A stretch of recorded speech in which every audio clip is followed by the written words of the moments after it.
How would you feel if a multi-billion-dollar company only paid you $35 for a symbol that would soon be known worldwide? Hi athletes, my name is Leah Cianci and this is my partner Alan Chapa. We have both been lifelong Nike customers and have done extensive research on this company.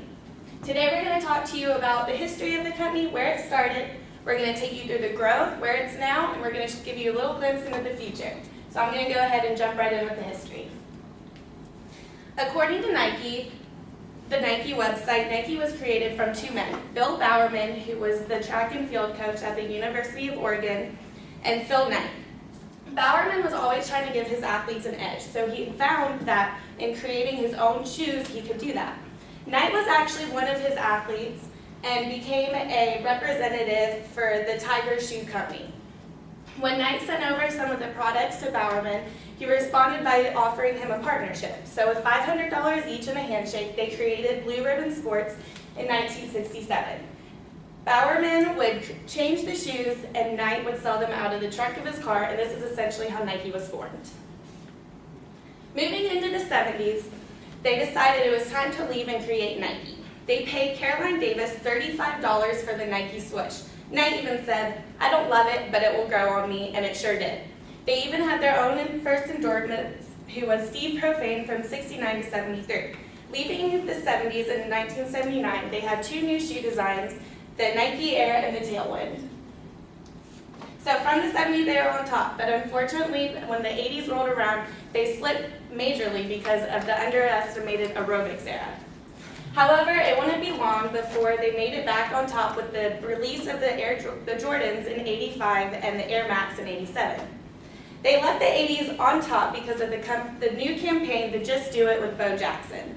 After that, they would never come down again. During the 90s, they made a commitment to excel in sports, so they began to sign many different athletes. They signed teams such as the Brazilian soccer team in 95, and in 1996, they signed Tiger Woods for $5 million. Competitors actually laughed at this, but they stopped laughing seeing when he won the 97 Masters. Headed into the 2000s, they launched their first global marketing campaign of the Secret Tournament. Nike Press says that the Secret Tournament was 24 elite players pull a secret tournament with 8 teams and only one rule: first goal wins. This was to go along with the World Cup. 10 years later, they signed a major endorsement with the NFL, which made them the sole providers of the uniforms and the merchandise. So now that we're up to date, I'm going to pass it over to Alan, and he's going to talk to you about where we are now. So first I'm going to talk about the growth of Nike. Nike has over 38,000 employees all around the world, and this includes 160 countries. Nike in 2003 was worth $10 billion. 4 years later, in 2007, they managed to go to $16 billion. And in 2011, just 2 years ago, they were up to $21.9 billion. According to Nike on our website, we are projecting that by the year 2015, our total revenue will become of 28 to about $30 billion. And we're planning on achieving this goal by coming up with a growth plan. And this growth plan relies on 4 things. Sustainability, which means that we will be eco-friendly. We will use materials to create our products that are good for the environment. The second thing is profitability. We are looking that our products are easily reachable by our customers, that they can easily reach them and buy them. Third, capital efficient, and it's self-explanatory. We're wanting to get to 28 to $30 billion, and we're going to look to get that. And fourth, by brand enhancing. We're looking to continue to have that good image that we have as a company. We want to continue to be reliable to our customers and that we have a great satisfaction from them. Now I'm going to move to the future of the company. The future of this company is based on 2 things. 1, staying ahead with technology, and 2, expanding to other markets.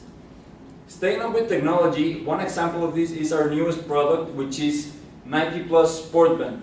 What this product is basically a sport band that you put in your wrist, and it has a little screen that with a chip that goes in your shoe, it will track the amount of distance that you run, it will track the calories that you burn, and it will also monitor your heart rate. The heart rate thing is this is the only product that has this in the market, and by doing this, we're staying ahead of technology, and it's going to give you a better workout routine. When we expand to other markets, we are right now the biggest athletic apparel company in the world, but we're wanting to expand not only to athletic apparel, but also fashion, more regular clothing. And we're doing this starting with a new product called Vision, and it's a line of glasses that not only has athletic glasses for our athletes, but also more fashion glasses, so we can expand our markets to more of a fashion angle. Now I'm going to pass it back to Leah so she can conclude the presentation. So in conclusion, we took you through the history by telling you about the two men that created it. We showed you the growth, and then we took you into the future by showing you some of our new products. So thank you guys for listening, and just do it. Is there any questions?